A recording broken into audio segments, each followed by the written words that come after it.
शृणुयाम देवाः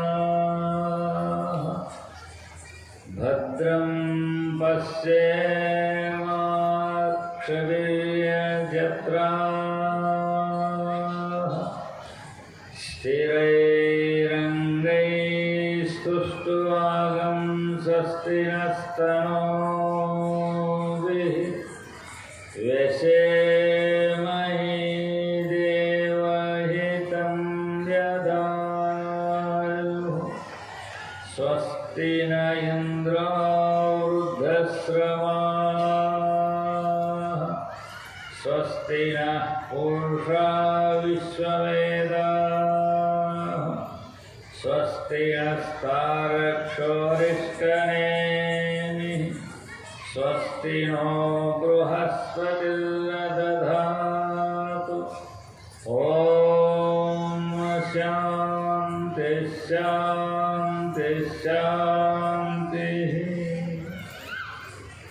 ಜಗದ್ಗುರು ಸಿದ್ಧಾರೂಢ ಮಹಾಸ್ವಾಮೀಜಿಯವರ ಚರಣಾರವಿಂದಗಳಿಗೆ ವಂದಿಸಿ, ಜಗದ್ಗುರು ಗುರುನಾಥಾರೂಢ ಮಹಾಸ್ವಾಮೀಜಿಯವರ ಚರಣಾರವಿಂದಗಳಿಗೆ ನಮಿಸಿ, ಸದ್ಗುರು ವೀರಭದ್ರ ಮಹಾಸ್ವಾಮೀಜಿಯವರ ಚರಣಾರವಿಂದಗಳಿಗೆ ನಮಿಸಿ, ಜ್ಞಾನಪೀಠದಲ್ಲಿ ಅಲಂಕೃತರಾದ ಮಹಾತ್ಮರಿಗೆ ವಂದಿಸಿ, ಸದ್ಗುರುಗಳ ಸನ್ನಿಧಾನದಲ್ಲಿ ಸಮ್ಮಿಲಿತರಾಗಿ ಸದ್ಗುರುಗಳ ದರ್ಶನ ಆಶೀರ್ವಾದದಿಂದ ಶ್ರೇಷ್ಠವಾದ ಸುಖವನ್ನು ಪಡೆದುಕೊಂಡು ಧನ್ಯರಾಗಬೇಕು ಎಂಬ ಅಪೇಕ್ಷೆಯಿಂದ ಬಂದಿರುವ ನಿಮ್ಮೆಲ್ಲರಿಗೂ ಧನ್ಯವಾದಗಳನ್ನು ಹೇಳಿ, ಇವತ್ತಿನ ಈ ಪವಿತ್ರವಾದ ಕಾರ್ಯಕ್ರಮದಲ್ಲಿ ಪ್ರವೇಶಿಸೋಣ.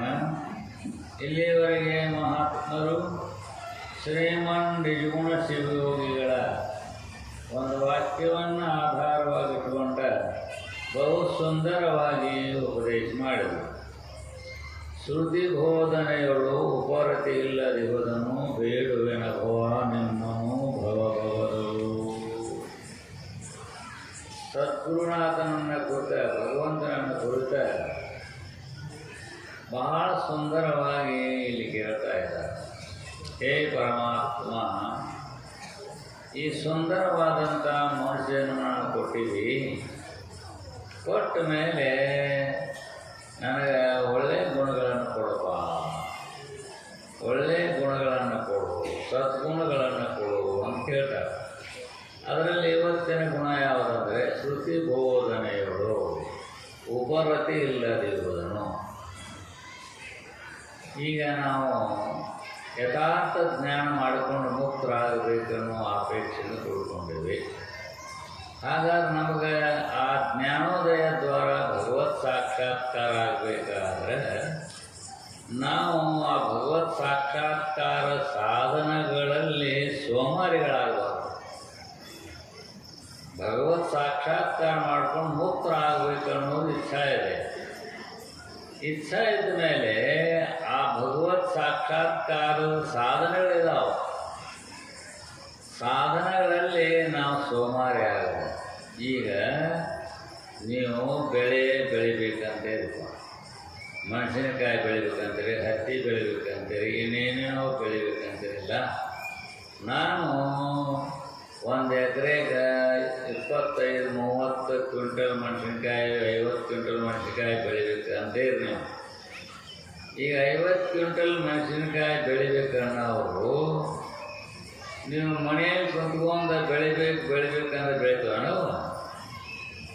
ನೀವು ಬೆಳಿಬೇಕನ್ನೋರು ಸರಿಯಾದ ಬೀಜ ತರಬೇಕು, ಆ ಹೊಲವನ್ನು ಸರಿಯಾಗಿ ಹದ ಮಾಡಬೇಕು, ಅದಕ್ಕೆ ಸರಿಯಾದ ರೀತಿಯಲ್ಲಿ ಗೊಬ್ಬರ ನೀರುಗಳನ್ನು ಹರಿಸ್ಬೇಕು, ಹರಿಸಿ ಅದನ್ನು ಬೆಳೆಯನ್ನು ರಕ್ಷಣೆ ಮಾಡಬೇಕು. ನೀವು ಪ್ರಯತ್ನ ಅಹೋರಾತ್ರಿ ಮಾಡ್ತಾರೆ. ಅಹೋರಾತ್ರಿ ಬೆಳೆಯನ್ನು ನೀವು ಬೆಳಿಬೇಕಾದ್ರೆ ಎಷ್ಟು ಪ್ರಯತ್ನ ಇದೆ. ಸೋಮಾರಿಗಳಾಗ್ತದೆ, ಸೋಮಾರಿಗಳಾಗೋಂಗಿಲ್ಲ. ಹಗಲಿ ರಾತ್ರಿ ದುಡಿತೀರಿ, ಹಗಲಿ ರಾತ್ರಿ ದುಡ್ದ ನಾಯಿ ಹೊಡೆದು ಹಾಕ್ತಾರೆ. ಹಿಂಗೆ ನೋಡ್ಕೊಂಡಿರ್ತಿಲ್ಲ, ಹೊಡೆದು ಹಾಕೋದು, ಹೊರಗೆ ಹಾಕಿರಲ್ಲ.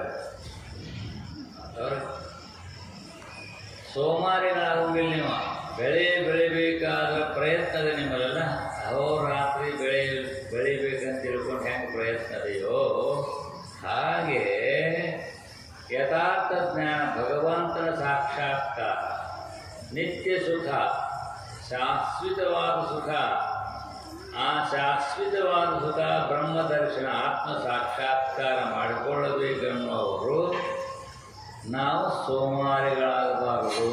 ಪ್ರಯತ್ನ ಮಾಡಬೇಕು. ಪ್ರಯತ್ನ ಮಾಡಬೇಕಂದ್ರೇನು? ಗುರು ಉಪದೇಶ, ಗುರುತತ್ವವನ್ನು, ಶಾಸ್ತ್ರ ಪುರಾಣ ಪುಣ್ಯ ಕಥೆಗಳನ್ನು ಕೇಳುವುದರಲ್ಲಿ ಸೋಮಾರಿಗಳಾಗಬಾರ್ದು. ನಾಳೆ ಹೋದ್ರೆ ಬಿಡಪ್ಪ, ಇನ್ನೊಂದು 2 ದಿವಸ ಹೋದ್ರೆ ಬಿಡಪ್ಪ, ಇನ್ನೂ 9 ದಿವಸದೇ, 1 ತಿಂಗಳದೇ, ಒಂದು ವಾರ ಆತಂತ ಮನೆಯಾಗ ಕೊಂಡಿರಬಾರ್ದು. ನೀವು ಹೊಲ್ದಾಗ ಬೆಳಿಗ್ಗೆ ರೋಡ್ ಬಿದ್ದಾಗ ನಾಳೆ ಮಾತಾಡ್ತಂತಾರೆ, ಹೊಲ್ದಾಗ ಬೆಳಿಗ್ಗೆ ರೋಡ್ ಬಿದ್ದಿರ್ತೈತಿಪ್ಪ, ಇನ್ನೊಂದು 2 ದಿವಸ ಬಿಟ್ಟು ಮಾತಾಡ್ಬೇಡ ಅಂತೇನು ಅನ್ನೋಂಗಿಲ್ಲ. ಯಾಕೆ? ಲುಕ್ಷಾಣ ಆಗ್ತೈತಿ, ಹಾನಿ ಆಗ್ತೈತಿ. ಲುಕ್ಷಾಣ ಆಗ್ತೈತಿ, ಹಾನಿ ಆಗ್ತೈತಿ ಅಂತ ತಿಳ್ಕೊಂಡ ಯಾವುದಾದ್ರು ಬೆಳೆಗೆ ರೋಗ ಬಿದ್ದಿತ್ತಪ್ಪ ಅಂತಂದ್ರೆ ತಕ್ಷಣದಲ್ಲೇ ಅದಕ್ಕೆ ಉಪಚಾರ ಮಾಡ್ತಾರೆ. ಔಷಧ ಅದನ್ನು ಹೊಡೆದದನ್ನು ರಕ್ಷಣೆ ಮಾಡ್ತಾರಲ್ಲ, ಹಂಗೆ ಮನುಷ್ಯ ಜನ್ಮ ಶಾಶ್ವತವಲ್ಲ. ಮನುಷ್ಯ ಜನ್ಮ ಶಾಶ್ವತವಲ್ಲ. ಇದು ಯಾವ ಕ್ಷಣದಲ್ಲಿ ಈ ಪ್ರಾಣವಾಯು ದೇಹದ ಹೋಗೋದು ಹೇಳಕ್ಕೆ ಬರೋಂಗಿಲ್ಲ. ಶರೀರ ಶಾಶ್ವತನೇ ಅಲ್ಲ. ಯಾವ ಕ್ಷಣದಲ್ಲಿ ಈ ಪ್ರಾಣವಾಯು ಇದೆಯಲ್ಲ, ಇದು ಹೋಗುತ್ತದೆ ಹೇಳಕ್ಕೆ ಬರೋಂಗಿಲ್ಲ. ಅಷ್ಟ ಶಾಶ್ವತ. ಇಂಥ ಅಶಾಶ್ವತವಾದ ಶರೀರ ನಾವು ಕೊಟ್ಟು ಬಂದ ಮೇಲೆ ಶೀಘ್ರವಾಗಿ ಭಗವತ್ ಸಾಕ್ಷಾತ್ಕಾರ, ಶೀಘ್ರವಾಗಿ ಸುಖವನ್ನು ಹೊಂದಬೇಕು. ಧನ್ಯರಾಗಬೇಕು. ನಾವು ಮುಕ್ತರಾಗಬೇಕು, ಸುಖಿಗಳಾಗಬೇಕು. ಸುಖಿಗಳಾಗುವುದಕ್ಕೋಸ್ಕರವಾಗಿ ನಾವು ಉದಾಸೀನಾಗದಲ್ಲೇ ಸದ್ಗುರು ಸತ್ಶಾಸ್ತ್ರಗಳಿಗೆ ಶರಣಾಗತರಾಗಿ ಅದನ್ನು ತಿಳ್ಕೊಳ್ಬೇಕು. ಶ್ರುತಿಬೋಧನ ಅಂದರೆ ವೇದ ಹೇಳ್ತಕ್ಕಂಥ, ಗುರುಗಳು ಉಪದೇಶ ಮಾಡಿರ್ತಕ್ಕಂಥ ಯಾವ ತತ್ವ ಇದೆಯಲ್ಲ, ಆ ತತ್ವ ತಿಳ್ಕೊಳ್ಳೋದ್ರಲ್ಲಿ ಉದಾಸೀನ ಮಾಡಬಾರ್ದು. ತಿಳ್ಕೊಳ್ಳಲೇಬೇಕು. ಅತಿ ಶೀಘ್ರವಾಗಿ ಯಾವುದೇ ಕೆಲಸ ಇದ್ದರೂ ಚಿಂತಿಲ್ಲ. ನಾವು ನಮ್ಮ ಯಥಾರ್ಥ ಜ್ಞಾನವನ್ನು ಮಾಡ್ಕೊಂಡು ಮುಕ್ತರೇ ಆಗಬೇಕು, ಧನ್ಯರಾಗಬೇಕು ನಾವು. ಅದಕ್ಕೋಸ್ಕರವಾಗಿಯೇ ಸದ್ಗುರು ಸತ್ಶಾಸ್ತ್ರಗಳಲ್ಲಿ ಉದಾಸೀನ ಮಾಡಬಹುದು. ನಾಳೆ ಹೋದ್ರಾಯ್ತು, ನಾಳೆ ಕೇಳಿದ್ರಾಯ್ತು, ನಾಳೆ ಮತ್ತೊಂದು ಕೇಳಿದ್ರಾಯ್ತು. ಈಗ ಪ್ರವಚನ ಶುರುವಾಗಿರ್ತೈತಪ್ಪ, ಎಲ್ಲಿರ್ತೇನೋ ಹೋಗ್ಬಿಡು ನನ್ನ ಮನಸ್ಸು ಹೊಣೆ ಭಾಗ ಆಯ್ತು ಅಂತ ತಿಳ್ಕೊತಾರೆ. ಹಿಂದಿಂದ ನಿಮ್ಗೇನು ಗೊತ್ತಾಗ್ತದೆ ಎಂದು ಹೇಳ್ತೀವಿ. ಹೊಣೆ ಭಾಗ ಆಯ್ತು ಅನ್ನೋಂಗಿಲ್ಲ. ಶಾಸ್ತ್ರ ಪ್ರವಚನ ಶುರು ಆಗುವುದಕ್ಕಿಂತ ಪೂರ್ವದಲ್ಲಿ ಸಿದ್ಧರಾಗಿರ್ಬೇಕು ನಾವು. ಗುರುಗಳು ಬರೋ ತಡ ಎಲ್ಲ ಹೋಗಿ ಕೂತ್ಕೊಂಡು ಶ್ರವಣ ಮಾಡಲೇಬೇಕು. ಅದಕ್ಕೆ ಉದಾಸೀನ ಆಗಬಾರ್ದು. ಉದಾಸೀನತ್ವ ಶಾಸ್ತ್ರಕ್ಕೆ ಆಗಬಾರ್ದು. ಯಾವುದೇ ವ್ಯವಹಾರಗಳಿಗೆ ಉದಾಸೀನ ಆದರೂ ಮತ್ತೆ ಗಳಿಸ್ಬೋದು. ಆದರೆ ಯಥಾರ್ಥ ಜ್ಞಾನ ಹಾಗಲ್ಲ. ಗುರುಗಳ ಉಪದೇಶ ಯಾವ ಕ್ಷಣದಲ್ಲಿ ನಮಗೆ ಆತ್ಮ ಸಾಕ್ಷಾತ್ಕಾರಕ್ಕೆ ಬೇಕಾದಂಥ ತತ್ವ ಸಿಗ್ತದೆ ಹೇಳಕ್ಕೊಡಂಗಿಲ್ಲ.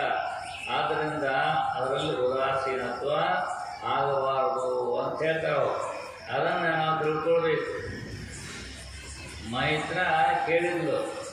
ಮೈತ್ರಾದೇವಿ ಕೇಳಿದ್ಲು, ನಾನು ಯಥಾರ್ಥ ಜ್ಞಾನವನ್ನು ಮಾಡಿಕೊಂಡ ಮುಕ್ತಳಾಗಬೇಕು, ಧನ್ಯಳಾಗಬೇಕು ಅಂತೇಳಿ ಕೇಳಿದಾಗ ಯಾಜ್ಞವಲ್ಕ್ಯರು ತಪಸ್ಸು ಮಾಡಂತ ಹೇಳಿಲ್ಲ, ಯೋಗ ಮಾಡಂತ ಹೇಳಿಲ್ಲ, ಮತ್ತಿನ್ನೊಂದು ಏನಾದರೂ ಮಾಡು ಅಂತ ಹೇಳಿಲ್ಲ. ಬಹಳ ಸುಂದರವಾಗಿ ಹೇಳು. ಸದ್ಗುರುನಾಥನ ಸನ್ನಿಧಾನಕ್ಕೆ ಹೋಗಿ ಶ್ರೋತವ್ಯೋ ಮಂತವ್ಯೋ ನಿಧಿಧ್ಯಾಸಿತವ್ಯ ಅಂತ ಹೇಳಿದರು. ನಿನ್ನ ಕಲ್ಯಾಣ ಮಾಡಿಕೊಳ್ಬೇಕಾದ ತಕ್ಷಣದಲ್ಲೇ ಅನಿತ್ಯವಾದ ಶರೀರ ಇದು. ನೀನು ಯಥಾರ್ಥ ಜ್ಞಾನ ಮಾಡಿಕೊಳ್ಳಬೇಕಾದ ಆತ್ಮಾವ ಅರೇ ದ್ರಷ್ಟವ್ಯ, ಶ್ರೋತವ್ಯ, ಮಂತವ್ಯ, ನಿಧಿಧ್ಯಾಸಿತವ್ಯ. ಆತ್ಮಾವ ಅರೇ ದ್ರಷ್ಟವ್ಯ ಅಂತ.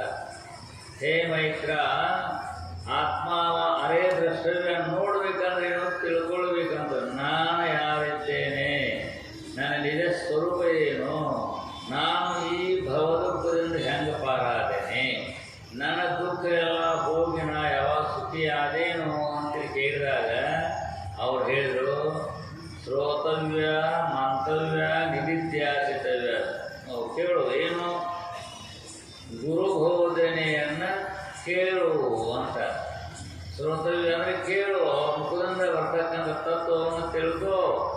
ಕೇಳು, ಕೇಳಿದ್ದನ್ನು ಮನಸ್ಸಿನಾಗ ಇಟ್ಟುಕೋ, ಮರಿಬೇಡ. ಹೇಳ್ತಾರೆ ಗುರುಗಳು, ಹೇಳಿದ ವಾಕ್ಯವನ್ನು ಮೇಲಿಂದ ಮೇಲೆ ನೆನಪು ಮಾಡು.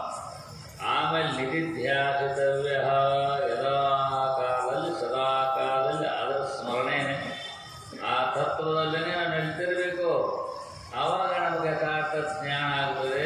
ಸತ್ಪೂರ್ಣ ಉಪದೇಶ ಮಾಡಿದ್ರೆ ಹೇಳ್ತಾನೆ, ತಸ್ಮೈ ವಿದ್ವಾನ್ ಉಪಸನ್ನಾಯ ಸಮ್ಯಕ್ ಪ್ರಶಾಂತ ಚಿತ್ತಾಯ ಶಿಮಾನ್ವಿತಾಯ ಏನಾಕ್ಷರಂ ಪುರುಷಂ ವೇದ ಸತ್ಯಂ ಪುರೋವಾಚ ಅಂತ ಹೇಳ್ತಾರೆ. ಯಾವ ತತ್ವವಿದೆ ಇಲ್ಲ ಆ ತತ್ವವನ್ನು ತಿಳ್ಕೊಳ್ಳಬೇಕನ್ನುವ ಸದ್ಗುರುನಾಥನ ಹತ್ತಿರ ಬಂದ ಶಿಷ್ಯನಿಗೆ ಶ್ರೋತವ್ಯ ಮಂತವ್ಯ ನಿಧಿಧ್ಯಾಸಿತವ್ಯ ಅನ್ನೋ ವಾಕ್ಯವನ್ನು ಯಥಾರ್ಥವಾಗಿ ತಿಳಿಸಿ ನಮಗೆ ಬಂದ ದುಃಖವನ್ನು ದೂರ ಮಾಡ್ತಾನೆ. ನಮಗೆ ಶಾಶ್ವತವಾದ ಸುಖವನ್ನು ಕೊಟ್ಟು ನಮ್ಮನ್ನು ಮುಕ್ತರನ್ನಾಗಿ ಮಾಡ್ತಾನೆ. ಅದರ ಉದಾಸೀನತ್ವ ಅನ್ನೋದು ಆಗಬಾರ್ದು. ಉದಾಸೀನ ಬಹಳ ಅನರ್ಥ ಕಾರಣ ಆಗ್ತದೆ. ಆದ್ದರಿಂದ ನಾವು ಇಂಥ ಸುಂದರವಾದ ಮನುಷ್ಯನ ಬಂದದಿಲ್ಲ. ಇದು ಭಾಳ ಸರಳ ಅಲ್ಲ. ಈಗ ಬಂದು ಶ್ರವಣ ಮಾಡೋದಿರಲಿಲ್ಲ. ಏಕಾಗ್ರ ಮನುಷ್ಯನಿಂದ ಕೇಳಬೇಕು. ಮತ್ತು ಅದನ್ನು ಏಕಾಗ್ರವಾದ ಮನಸ್ಸಿನಿಂದ ಗುರುಗಳ ವಾಕ್ಯವನ್ನು ಶ್ರವಣ ಮಾಡ್ಬೇಕಂತಾರೆ ಅವರು. ಎಲ್ಲರ ಮನಸ್ಸಿಟ್ಟು ಹೆಂಗಾರು ಕುಂತು ಕೇಳಬಾರ್ದು, ಕೇಳಬಾರ್ದು. ಯಾಕೆ ಕೇಳಬೇಕು? ಬಂದು ಕುಂತ್ಕೊಂಡ ಮೇಲೆ ಮನಸ್ಸು ಗುರುಗಳ ವಾಕ್ಯದಲ್ಲಿರಬೇಕು. ಗುರುಗಳು ಹೇಳುವಂಥ ಮಾತಿನಲ್ಲಿ ನಮ್ಮ ಮನಸ್ಸು ನಟ್ಟಿರಬೇಕು. ಆ ಜ್ಞಾನ ನಮಗೆ ಸಾಕ್ಷಾತ್ಕಾರ ಆಗ್ತದೆ. ಮತ್ತು ನಾವು ಎತ್ತರ ಮನಸ್ಸು ಇಟ್ಕೊಂಡು ಕೇಳಬೇಕು ಅಂದರೆ ವ್ಯರ್ಥ ಅಂತ. ನಾವು ವ್ಯರ್ಥ ಅಂತ ಎಷ್ಟು ವರ್ಷ ನಾವು ಕೇಳಿದರೂ ಕೂಡ ಮನಸ್ಸಿಲ್ಲದೇ ಮಾಡಿರೋ ಉಪಯೋಗ ಆಗೋಲ್ಲ. ಅದಕ್ಕೆ ಮನಸ್ಸು ಮಗ್ನ ಮಾಡಿಕೊಡ್ರಿ. ಶಾಸ್ತ್ರದಲ್ಲಿ, ತತ್ವದಲ್ಲಿ, ಗುರುವಿನ ವಾಕ್ಯದಲ್ಲಿ ಅದನ್ನು ಇಟ್ಕೊಂಡು ನಾವು ಉದಾಸೀನರಾಗದಲ್ಲೇ. ಈ ತತ್ವದಲ್ಲಿ ಉದಾಸೀನ ಆಗಬಾರ್ದು. ಇದು ಯಾಕೆ ಮನುಷ್ಯ ಜನ್ಮ ಬಹಳ ಕ್ಷಣಭಂಗುರ ಅಂತಾರೆ. ಬಹಳ ಕ್ಷಣಭಂಗುರ ಇದು. ಬಹಳ ಈ ಮನುಷ್ಯನೆಲ್ಲ ಇಷ್ಟು ಕ್ಷಣಭಂಗ ಇದೆ. ಇದು ಬಹಳ ಕ್ಷಣದಲ್ಲಿ ಹೇಳಕ್ಕೆ ಬರೋಂಗಿಲ್ಲ. ಯಾವ ಕ್ಷಣದಲ್ಲಿ ಏನಾಗ್ತದೆ ಅಂತ ಹೇಳಕ್ಕೆ ಬರೋದು. ಇಷ್ಟು ಶಾಶ್ವತವಾದ ಮನುಷ್ಯ ಜನ್ಮ ನಮ್ಮದ ಮೇಲೆ ಶಾಶ್ವತವಾದ ಸುಖ ಪಡ್ಕೊಳ್ಬೇಕು. ಗಿರಿ ನದಿ ಯೋಗೋಪಮಂ ಯೌವನಂ ಜಲಲೋಲ ಬಿಂದು ಚಪಲಂ ಧರ್ಮಂ ಯೂನ ಕರೋತಿ ನಿಂದಿತವತಿ ಸ್ವರ್ಧಾರ್ಧರೋದ್ಘಾಟನಂ ಅಂತ ಸುಭಾಷ್ ಹೇಳ್ತಾರೆ. ಯೌವನ ಅಂತದಲ್ಲ, ಯೌವನ ಇದು ಬಹಳ ತಕ್ಷಣ ಹೋಗಿಬಿಡ್ತದೆ. ಬಂತ ಯೌವನ ಮುಗಿದೋಗ್ಬಿಟ್ಟಿರ್ತದೆ. ಯೌವನ ಸ್ನಾಯಕ ನಮ್ಮ ಹುಡುಗ ಭಾಳ ಮುಗಿದು ಹೋಗ್ತದೆ ಯೌವನ. ಹೆಂಗಂದ್ರೆ ಮ್ಯಾಲಿಂದ ನೀರು ಬೀಳ್ತೈತಲ್ಲ, ಮ್ಯಾಲಂತ ನೀರು ಬಿಟ್ಟರೆ ಎಷ್ಟೊತ್ತಾಗದೆ ಬೆಳಕ, 1 ನಿಮಿಷದಲ್ಲಿ ನೀರು ಬಂದ್ಬಿಡ್ತದೆ ಇಲ್ಲಿ. ಹಂಗೆ ಯೌವನ ಅತಿ ಶೀಘ್ರವಾಗಿ ಹೋಗ್ತದೆ ಅಂತ. ಇನ್ನು ಜೀವನ ಜಲಲೋಲ ಬಿಂದು ಚಪಲಂ, ನೀರು ಮೇಲೆ ಗುಳಿ ಹೇಳ್ತಾವಲ್ಲ, ಅದೇ ನೀರು ತುಂಬ ಹರಿವಾಗ ದಡದಡ ಅಂತೇಳಿ ಗುಳಿ ಹೇಳ್ತಾವ. ಅವು ನೋಡಕ್ಕೆ ಭಾಳ ಚಂದ ಇರ್ತಾವೆ. ಅಲ್ಲಿ ನೋಡಕ್ಕೆ ಚಂದ ಇದ್ರು ಭಾಳ ಸ್ವಲ್ಪ 1 ನಿಮಿಷ ಒಳಗೆ ಹೋಗ್ಬಿಡ್ತಾವೆ. ಗುಳಿಗಳು ಹೇಳ್ಬಿಡ ಮಾತು ಹೊಡೆದ ಬಿಟ್ಟಿರ್ತಾವೆ. ಹಾಗೆ ಮನುಷ್ಯ ಜನ್ಮ ಅನ್ನೋದು ಬಂದು ಅನ್ನೋದು ಹೋಗಿಬಿಟ್ಟಿರ್ತದೆ. ಹೇಳಕ್ಕೆ ಹೋಗಿಲ್ಲ. ಅಷ್ಟ ಶಾಶ್ವತ ಇದ್ರೂ ಕೂಡ ಧರ್ಮಂ ಯೋನ ಕರೋತಿ. ಯಾವನು ತತ್ವವನ್ನು ತಿಳ್ಕೊಳ್ಳಲಾರನೋ ಅವನ ಜನ್ಮ ವ್ಯರ್ಥ. ತತ್ವವನ್ನು ಗುರುಗಳ ಹತ್ತಿರ ಹೋಗಿ ಗುರುಗಳಿಗೆ ಶರಣಾಗತನಾಗಿ ಗುರುವಿನ ಯಥಾರ್ಥ ಜ್ಞಾನವನ್ನು ಮಾಡಿಕೊಂಡ ಧನ್ಯ. ತಿಳ್ಕೊಳ್ಳಲೆ ಹೋದರೆ ವ್ಯರ್ಥ ಮಾಡ್ಕೊಳ್ತಾನೆ. ಅದಕ್ಕೆ ಗುರು ಬೋಧನೆಗಳು ಸದ್ಗುರುನಾಥನ ಉಪದೇಶದಲ್ಲಿ ಶ್ರುತಿಯುಕ್ತಿ ಅನುಭವಕ್ಕೆ ಸಮ್ಮತವಾಗಿ ಸದ್ಗುರುಗಳು ಉಪದೇಶ ಮಾಡುವಂಥದ್ರಲ್ಲಿ ಉದಾಸೀನರಾಗಬಾರ್ದು. ನಾವು ಅತಿ ಶೀಘ್ರವಾಗಿ ಆ ಯಥಾರ್ಥ ಜ್ಞಾನವನ್ನು ಮಾಡಿಕೊಂಡು ನಾವು ಧನ್ಯರಾಗಿ ಗುರುಗಳ ಅಂತ ಶಿಷ್ಯರಿಗೆ ಯಥಾರ್ಥ ಜ್ಞಾನ ಮಾಡಿಬಿಡ್ತಾರೆ. ಅವ್ರ ಕೃಪಾ ಆಶೀರ್ವಾದವ್ರು ಹಾಗೆ ಬಿಡ್ತಾರೆ. ಶಿಷ್ಯನು ಒಳ್ಳೆಯ ವಿನೀತನಾಗಿಯೂ ಶ್ರವಣಾಪೇಕ್ಷೆಯಾಗಿಯೂ ಸದ್ಗುಣಿ ಆಗಿದ್ದಂದರೆ ಗುರುಗಳ ಕೃಪಾ ತಕ್ಷಣದಲ್ಲಿ ಆಗುತ್ತೆ. ಅವನ ಜನ್ಮವೇ ಸಾರ್ಥಕ ಆಗುತ್ತೆ, ಧನ್ಯನಾಗ್ತಾನೆ. ಆದ್ದರಿಂದ ನಾವು ಶ್ರುತಿ ಯುಕ್ತಿಗೆ ಅನುಸಾರವಾಗಿ ಉಪದೇಶ ಮಾಡತಕ್ಕಂಥ ವಾಕ್ಯಗಳನ್ನು ನಾವು ಶ್ರದ್ಧೆಯಿಂದ ಕೇಳಬೇಕು. ಉದಾಸೀನ ಮಾಡಲಾರ್ದೇ ನಾವು ಮಾಡಿದ್ದಾದರೆ ನಮ್ಮ ಜನ್ಮ ಸಾರ್ಥಕ ಆಗುವುದು ಎನ್ನುವ ವಿಷಯವನ್ನು ಹೇಳ್ತಾರೆ. ಅಂಥ ಸದ್ಬುದ್ಧಿ, ಸದ್ವಿವೇಕ, ಸದ್ಗುಣ, ಸಕಲೈಶ್ವರ್ಯದೊಂದಿಗೆ ಶಾಶ್ವತವಾದ ಸುಖವನ್ನು ಗುರುದೇವ ಸಿದ್ಧಾರರು ನಿಮ್ಮೆಲ್ಲರಿಗೂ ಅನುಗ್ರಹಿಸಿ ರಕ್ಷಿಸಲಿ ಎಂಬುದಾಗಿ ಹೇಳಿ ಇವತ್ತಿನ ಪ್ರವಚನ ಮುಗಿಸೋಣ.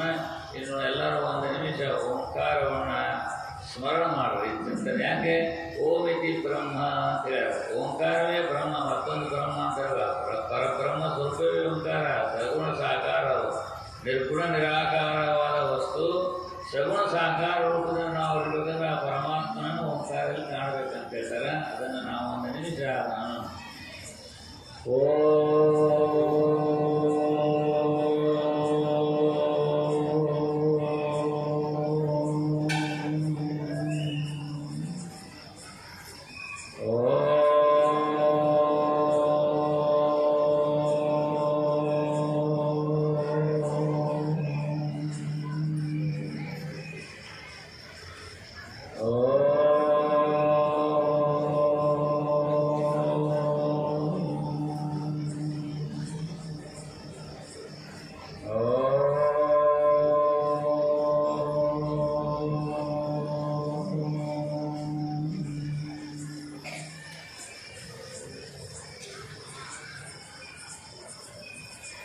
ಓಂ ಸಹನಾವವತು ಸಹನೌ ಭುನಕ್ತು ಸಹ ವೀರ್ಯಂಕರವಾವಹೈ ತೇಜಸ್ವಿನಾವಧೀತಮಸ್ತು ಮಾ ವಿದ್ವಿಷಾವಹೈ. ಓಂ ಶಾಂತಿ ಶಾಂತಿ ಶಾಂತಿ.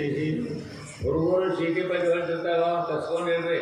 ಸೀಟಿ ಹೊಡ್ಯಾರ ಹುಡುಗರು ಕಳಿಸ್ಬಿಟ್ಟಿರ್ತಾಗ ಅಂಗಡಿಯವರು ಕೂಡ ಸೀಟಿ ಹಿಡಕ್ಕೆ ಹೋಗ್ಬೇಡ್ರಿ. ನೋಡಿ ಸೀಟಿ ಹೊಡ್ತಾಗ ಕಸ್ಕೊಂಡ್ರೆ ಅವನ್ನ ಅಲ್ಲೇ ಕೂತ್ರಿ ಕೇಳಿ